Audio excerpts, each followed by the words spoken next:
Nette croissance de près de 12% dans le fonctionnement des entreprises togolaises, mais une précarité est notée du côté des entreprises privées en manque de financement. C'est ce qu'il faudra retenir de l'enquête de prévision macroéconomique 2014 dont les résultats sont connus depuis ce vendredi. La question de l'immigration s'invitera au sommet de l'Union africaine sur la sécurité maritime à Lomé en novembre prochain. Une actualité brûlante qui nécessite de réelles réflexions selon le ministre des Affaires étrangères et le responsable de la délégation de l'Union européenne au Togo. Et puis pour décourager de potentiels candidats togolais à l'immigration, ils sont incités à l'auto-emploi. Et ils ont 2 semaines pour prouver leur savoir-faire et créativité. C'est grâce à la foire Adiafi, édition 4. C'était l'essentiel de ce journal. En titre, bonsoir à toutes et à tous. Selon une enquête de prévision macroéconomique réalisée sur l'année 2014 écoulée, un certain nombre d'obstacles a été relevé sur le chemin de la croissance des entreprises privées, même si les résultats sont encourageants. Résultats qui démontrent que le niveau global d'activité économique a connu une progression avec un taux de croissance annuelle de la production de l'ordre de 12,9%. Des chiffres publiés ce vendredi par le ministère en charge des Finances qui fait état d'une certaine précarité du côté des petites entreprises qui peinent à obtenir des prêts de la part des établissements bancaires. Des précisions avec Edem Sousoupa. Les résultats de cette seconde enquête de prévision macroéconomique montrent que le niveau global d'activité de l'économie des entreprises togolaises a connu une progression depuis le premier trimestre 2014 jusqu'au dernier trimestre. Ceci avec un taux de croissance annuel de la production estimé à 12,9%. L'enquête est basée sur un échantillon de 200 entreprises tirées dans une base de données constituée de 4134 entreprises. 140 entreprises ont pu répondre au questionnaire de l'enquête. Les principales préoccupations qui ont fait l'objet de cette étude sont, entre autres, la situation financière, le niveau d'activité, la tendance du niveau de production et les chiffres d'affaires. Les petites entreprises ont plus de difficultés à réaliser leurs activités que les grandes entreprises. Au niveau qualitatif, disons que d'une manière générale, les entreprises du Togo sont plutôt optimistes par rapport à l'avenir du pays. C'est un résultat que nous avons apprécié. Je rappelle qu'au 3e trimestre 2014, on était en phase de préélection. Mais les entreprises se sont prononcées très favorablement, non seulement sur 2014, où les activités ont été bien orientées. Nous avons eu un taux de croissance de 12% de la production, qui s'est traduit par un taux de croissance de 10% environ de la valeur ajoutée, qui est un bon proxy du PIB. Malgré cette performance de l'économie nationale dans son ensemble pour l'année 2014, la plupart des petites entreprises peinent toujours à retrouver une production stable. Les contraintes sont de plusieurs ordres.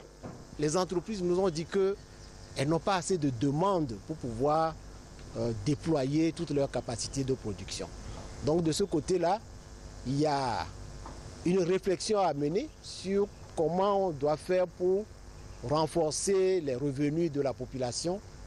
L'autre difficulté que les entreprises ont énumérée, c'est l'accès au financement. Et nous avons relevé que 38% seulement des investissements des entreprises sont financés par les banques. C'est faible. Et les grandes entreprises, une fois de plus, s'en sortent mieux parce qu'elles financent 52% de leurs investissements sur fonds propres. Les chefs d'entreprise pour l'année 2015 font une prévision de baisse du taux de croissance de 3,7% pour s'établir à 6,6%. Ces résultats permettront aux décideurs, notamment le gouvernement, d'adopter des stratégies appropriées afin de hisser l'économie togolaise sur une trajectoire de croissance plus élevée. Et pour parvenir à une réelle émergence économique et de là à un parfait développement, notre pays bénéficie depuis plusieurs années d'apports multiformes de partenaires de choix comme la Banque africaine de développement BAD, une banque dont l'ancien président Donald Kaberuka a été fait grand officier de l'Ordre national du mérite hier par le chef de l'État. Nous reviendrons tout à l'heure dans le courant de cette édition sur l'apport de la BAD au développement de notre pays. Nous sommes ce vendredi à 66 jours de l'ouverture officielle du très attendu sommet de l'Union africaine sur la sécurité maritime au Togo, comme vous le prouve le décompte à gauche de votre écran. Et des 5 points inscrits à l'ordre du jour de cette rencontre s'ajoute la question de l'immigration. Une actualité qui préoccupe aussi bien l'Europe que l'Afrique, comme l'ont signifié le ministre togolais des Affaires étrangères et le chef de la délégation de l'Union européenne. Le compte rendu avec Danjouma Ali et Patrice Bokon. Ils sont chaque jour des centaines de migrants à périr en haute mer à bord d'embarcations précaires à la conquête de l'Eldorado européen. Une triste réalité, une tragédie qui interpelle l'Afrique et ses partenaires occidentaux. Un véritable casse-tête pour les services d'immigration de l'Union européenne. On salue l'initiative du gouvernement du Togo de proposer à l'Union africaine que le sujet de la migration fasse partie des discussions lors du sommet de Lomé, parce que nous pensons que c'est une opportunité formidable pour que l'Afrique propose des idées créatives et partage les dialogues que nous voulons entamer. Et quand on parle des dialogues ou des partenariats, on les voit dans tout son ensemble, c'est-à-dire les réponses aux tragédies que nous vivons ces jours-là, mais aussi des réponses plus structurelles, plus à long terme, qui puissent aider et favoriser les deux parties. Cette question liée à la sécurité et à la sûreté maritime préoccupe les autorités togolaises qui entendent l'insérer à l'ordre du jour du sommet de l'Union africaine qui se tiendra en novembre prochain à Lomé. Aujourd'hui, la question de la migration est une question essentielle, préoccupante. Et sur instruction du président de la République, le président Faure Gnassingbé, le Togo a introduit auprès de l'Union africaine une proposition sur cette question afin qu'elle soit discutée lors du sommet de Lomé.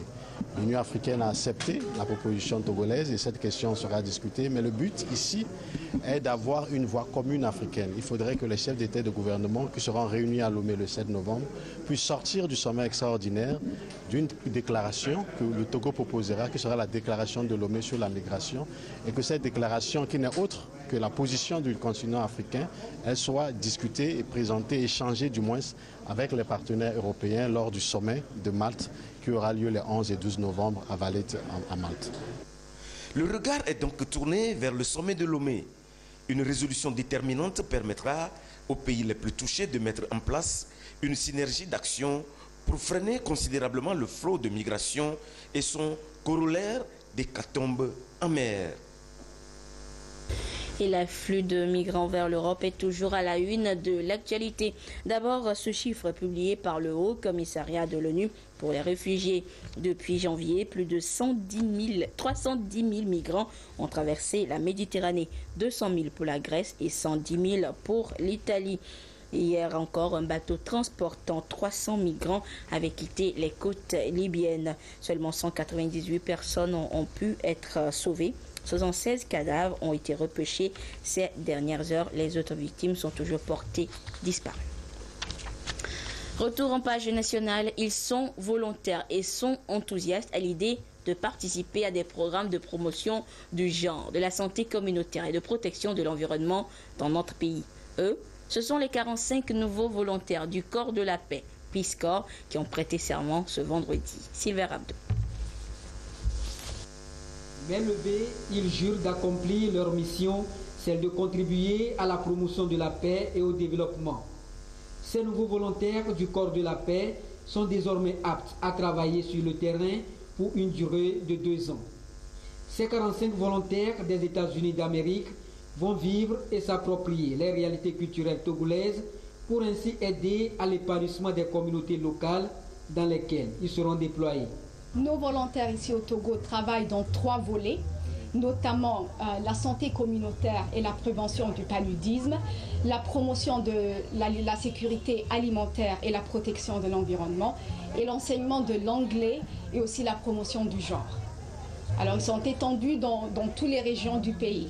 Après 3 mois de formation, ils sont visiblement déterminés à mettre leur savoir-faire au service des communautés. Leur outil de travail, la langue locale, pour pouvoir mieux échanger et partager leurs expériences avec les populations locales.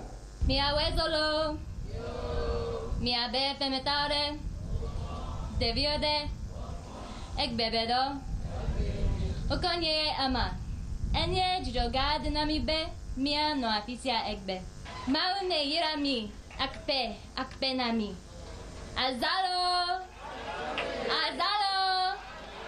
Ide mbayo. Alafia. Tomieyo. Alafia. Payam se Kendra ya mazalo. Diga eyo kodam. Dizina dama. Dila tomie ne divola azinda. Ila bale yo. Puisque ou volontaire du corps de la paix est une politique du gouvernement américain pour vulgariser la langue anglaise. Mais aujourd'hui, cette politique s'est élargie dans plusieurs domaines. Sur le terrain, quelques volontaires travailleront sur l'enseignement de l'anglais et l'éducation liée aux gens, d'autres sur la santé communautaire et l'environnement. Tout ceci pour contribuer à l'amélioration des conditions de vie des populations à la base et pour soutenir les initiatives du gouvernement visant à promouvoir le développement des communautés. L'apport des volontaires du corps de la paix a été tout aussi remarquable dans le secteur de l'environnement et de la sécurité alimentaire.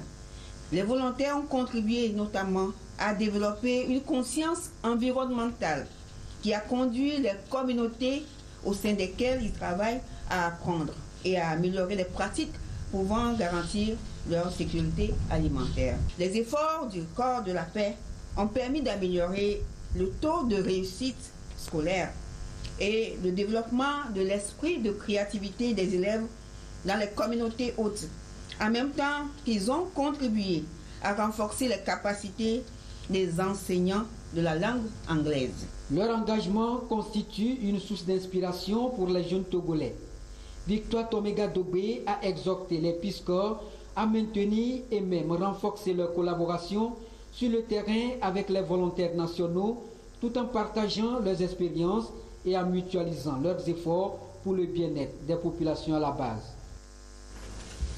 Et à la foire à Djafi, qui a ouvert ses portes depuis hier à Lomé, ce sont de jeunes entrepreneurs qui partagent leur savoir-faire et créativité entre eux, mais aussi avec le public. Une initiative qui est à sa 4e édition et qui veut lutter contre le chômage et le sous-emploi. Une idée saluée par la marraine de l'événement, la ministre en charge de l'emploi des jeunes, Victoire Tomega Dogbe. Christine Péché-Galoudet pour le récit. À Djafi, une vitrine pour promouvoir l'entrepreneuriat des jeunes. 200 stands y sont installés. Les jeunes exposent des produits de leur savoir-faire. Exposition, vente et loisirs. La foire à Djafi, pour cette 4e édition, entend mettre en relief l'impact social de l'entrepreneuriat des jeunes. Notre ambition, c'est d'arriver à 100 000 visiteurs pour faire du bien à tous ceux qui sont exposants sur cette édition-là.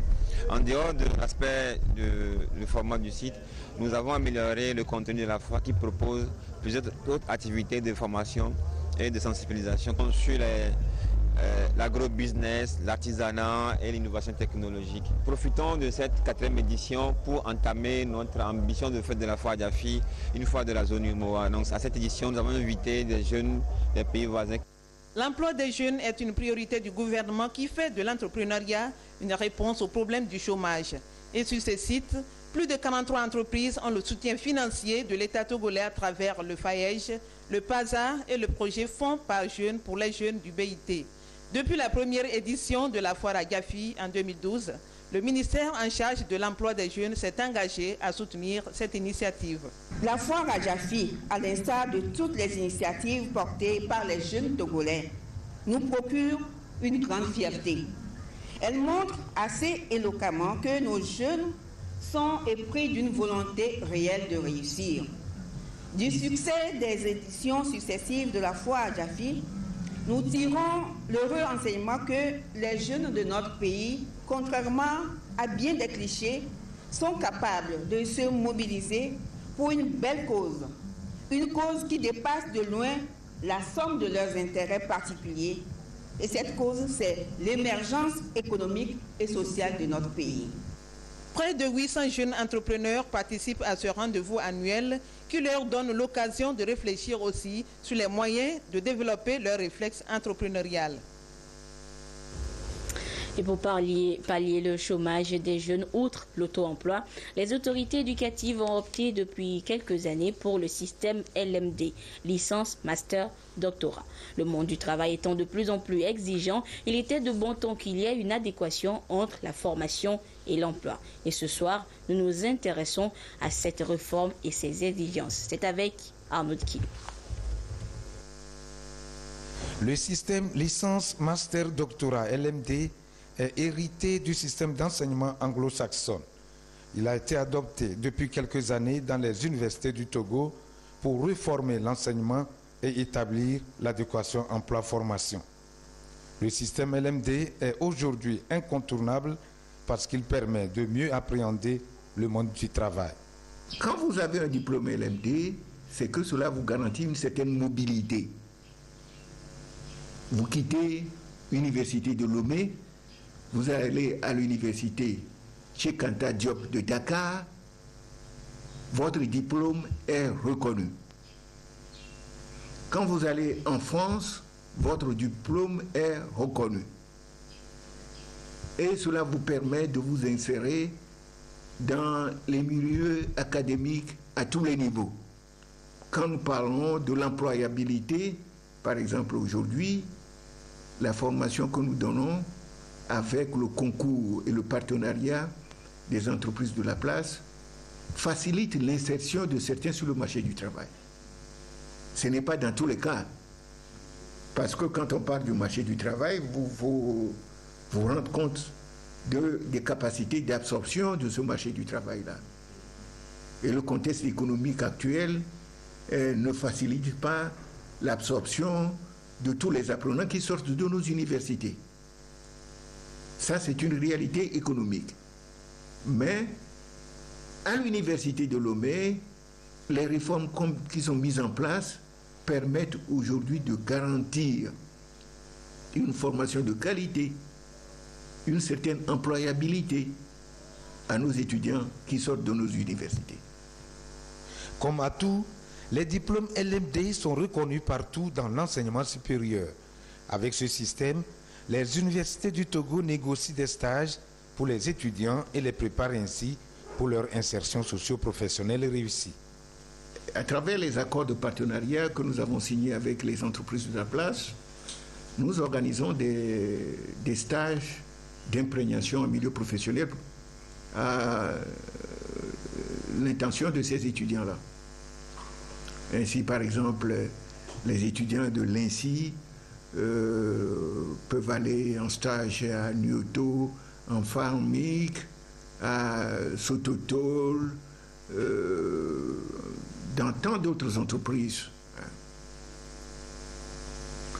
Les étudiants de l'Esteba, ils vont en stage dans les entreprises d'agroalimentaire, par exemple. Au-delà des efforts d'accompagnement et d'insertion des étudiants, en partenariat avec l'Agence nationale pour l'emploi, les universités du Togo font un suivi dans leur milieu professionnel. Une fois que l'étudiant entre dans une entreprise qui a été recrutée à travers le canal mis en place par l'AMPE et l'université de Lomé, nous avons un suivi au sein de l'entreprise pour apprécier les performances de nos étudiants et voir s'il y a des formations d'appoint qu'on peut leur apporter pour répondre aux exigences de leur milieu professionnel. Le système LMD forme donc des citoyens complets capables de faire valoir leurs compétences pour servir le monde du travail avec célérité et professionnalisme. Et de jeunes étudiants togolais ont eux déjà trouvé leur voie. Elle est toute tracée. Ils ont opté pour le génie civil et se forment en Chine grâce à une bourse d'études que leur offre le gouvernement de Pékin. Depuis plusieurs jours, ils sont à Lomé pour la phase pratique. Une occasion toute trouvée pour témoigner une fois encore leur gratitude au pays donateur à travers l'ambassadeur de Chine au Togo. Le compte rendu avec Rachel Aouko. Visite guidée à travers les couloirs de l'ambassade de Chine au Togo, puis échange entre nouveaux et anciens étudiants togolais en Chine. Il s'agit de présenter aux nouveaux la Chine, les comportements à adopter et les différentes étapes de leur insertion afin de réussir leurs études en Chine. Ces 6 boursiers rejoignent la liste des étudiants togolais en Chine, à l'instar de ces jeunes boursiers de l'an 2011 en stage de formation à Lomé.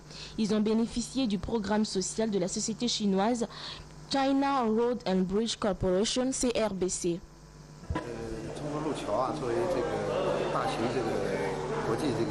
Notre société China Road and Bridge Corporation est venue au Togo dans le cadre de promouvoir l'amitié sino-togolaise. Donc pour toutes les grandes entreprises, la responsabilité sociale est une partie très importante.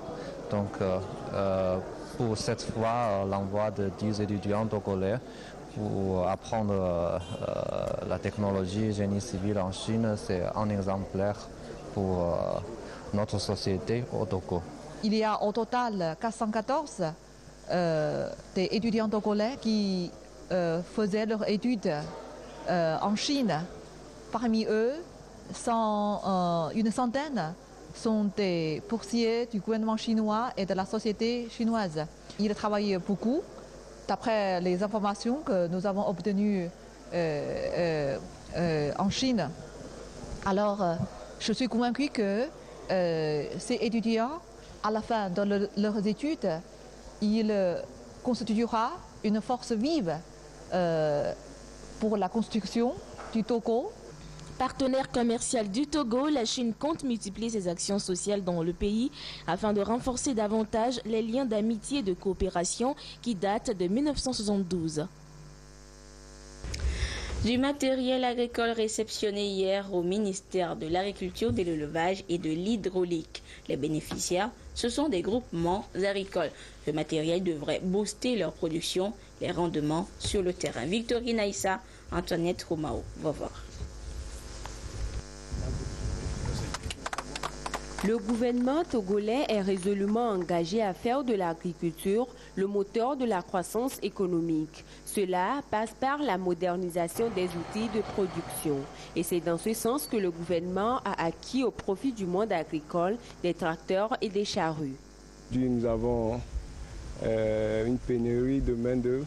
C'est difficile de trouver des gens pour faire certains travaux. Il faut avouer que c'est pénible. Donc, ce que nous avons l'habitude de faire manuellement en une journée avec le tracteur, nous pouvons le faire en 2-3 heures de temps. Et alors, vous comprenez que nous gagnons en temps. À cela s'ajoutent des équipements lourds, des bulldozers, des pelles hydrauliques, des moissonneuses et des batteuses pour l'aménagement des bassins hydro-agricoles, des pistes rurales et des rétentions pour l'élevage halieutique.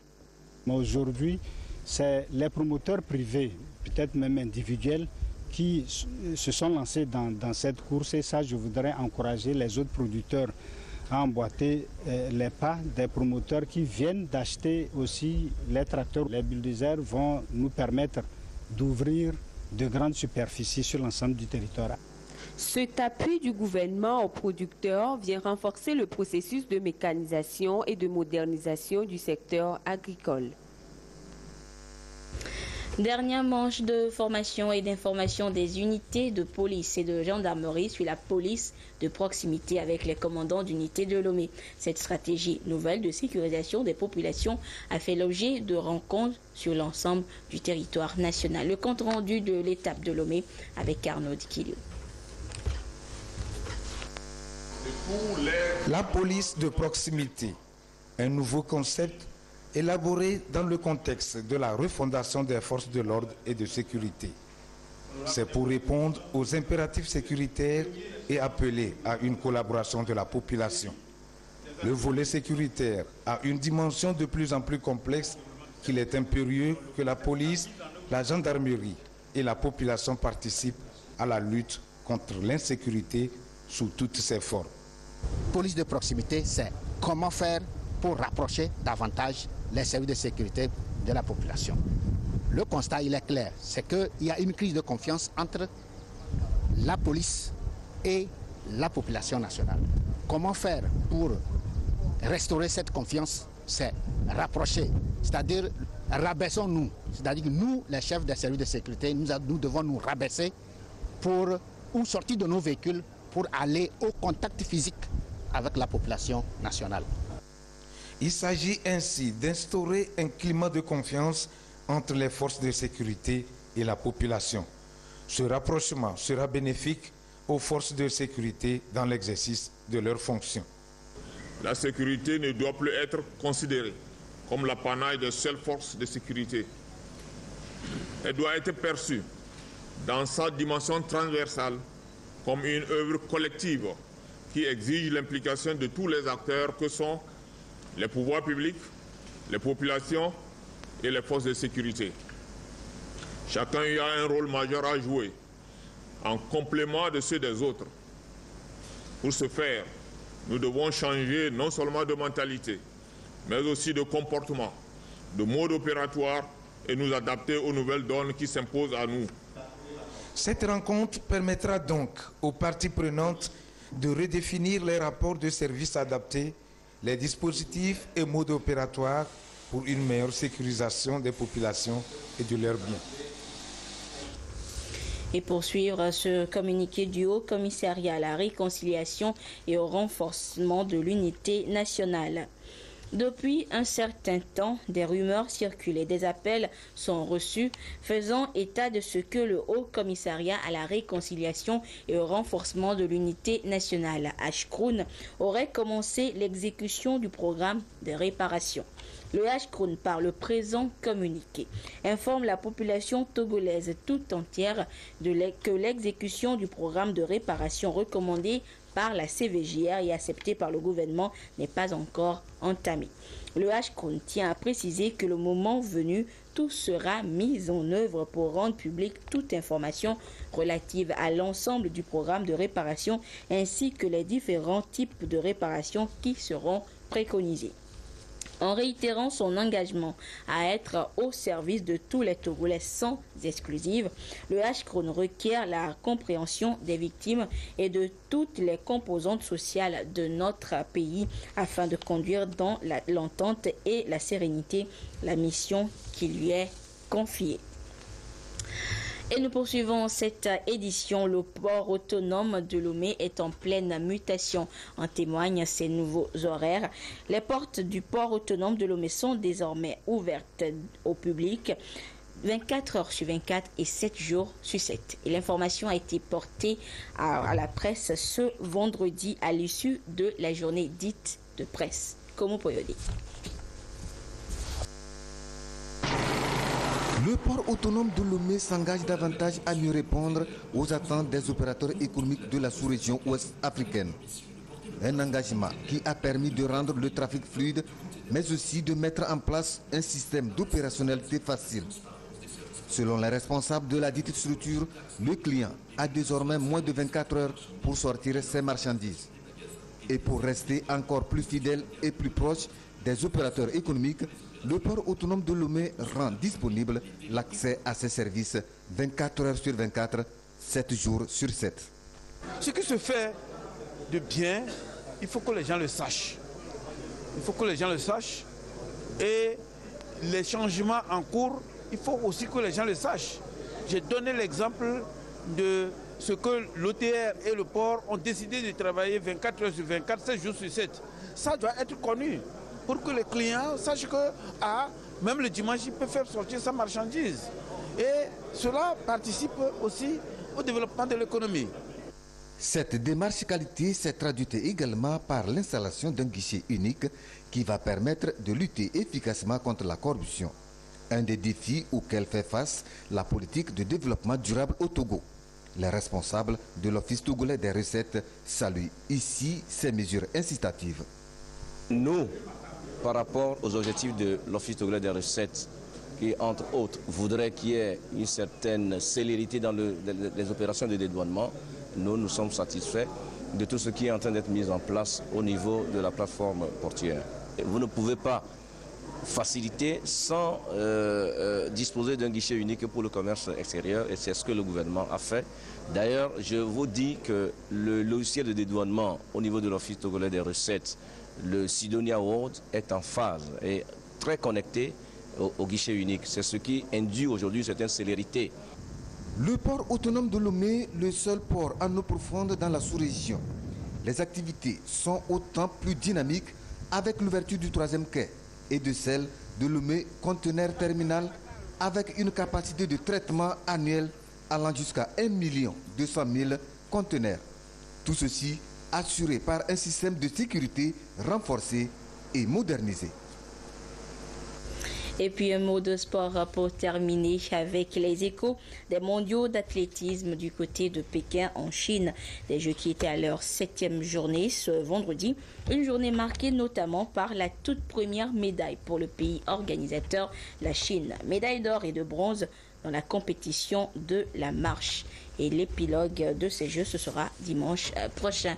Et c'est sur cette information que prend fin ce journal. Merci à vous qui l'avez suivi ou que vous soyez grâce à la télévision togolaise. Au revoir.